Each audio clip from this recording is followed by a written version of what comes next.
అబ్బు ఎక్కడికి బయలుదేరుతున్నారు? కుర్బానీ ఉంది కదమ్మా, మంచి పోతును తీసుకుందామని బయలుదేరుతున్నాను. నాదో డౌట్ అబ్బు, కుర్బానీ ఇచ్చే పోతు ఎలా ఉండాలి? మంచి సందేహం అమ్మా, మంచి డౌట్ అడిగావు.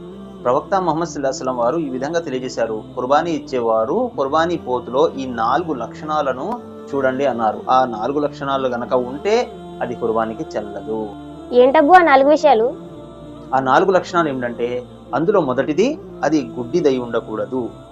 రెండవది అది అనారోగ్యంగా ఉండకూడదు. దాని యొక్క అనారోగ్యం బయట బహిర్గతం అవుతున్నటువంటి అనారోగ్యం, అటువంటిది కుర్బానీకి చెల్లదు.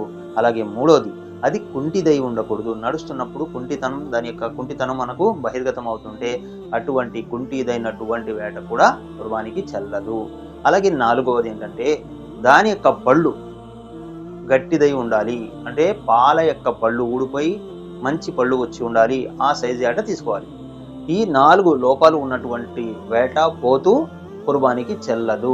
ఈ 4 జాగ్రత్తలు మనం తీసుకోవాలమ్మా. అంటే మనం కుర్బానీ పోతుని కొంటున్నప్పుడు ఈ 4 జాగ్రత్తలు తీసుకోవాలన్నమాట. అవునమ్మా, ఖచ్చితంగా ఈ 4 లోపాల గురించి మనం చూసి మరీ పోతును కొనాలి. అలాంటి పోతే కుర్బానీకి చెల్లుతుంది.